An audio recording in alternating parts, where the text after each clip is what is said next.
ఉమ్మడి అనంతపురం జిల్లాలో SC corporation office visit చేయడానికి ఇక్కడ రావడం జరిగింది.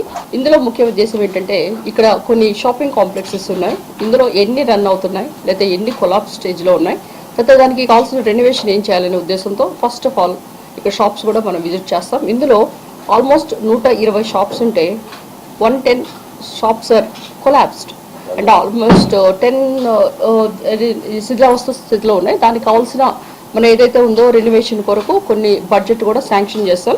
అయితే ఇక్కడ మనము గమనిస్తే గత 2014 నుంచి 2019 వరకు చంద్రబాబు నాయుడు గారు ఏం చేశారు, 2019 నుంచి 2024 వరకు మరి జగన్మోహన్ రెడ్డి గారు ఏం చేశారో ఒకసారి మనం గమనిద్దాం. ఎప్పుడు కూడా జగన్మోహన్ రెడ్డి గారు ఒకటే అంటారు, నా ఎస్సీలు నా బీసీలు నా మైనారిటీస్ అనుకుంటూ పాటలే పాడతారు తప్పితే కానీ ఎస్సీస్ని ఎలా అణగదొక్కాలి, నవరత్నాల పేరుతో ఎలాంటి సప్లై నిధులన్నీ కూడా డైవర్ట్ చేయాలి అనే ఉద్దేశంతో ఉంటాడు తప్పితే ఆయన ఎస్సీలకి చేసిందని ఏమీ లేదు.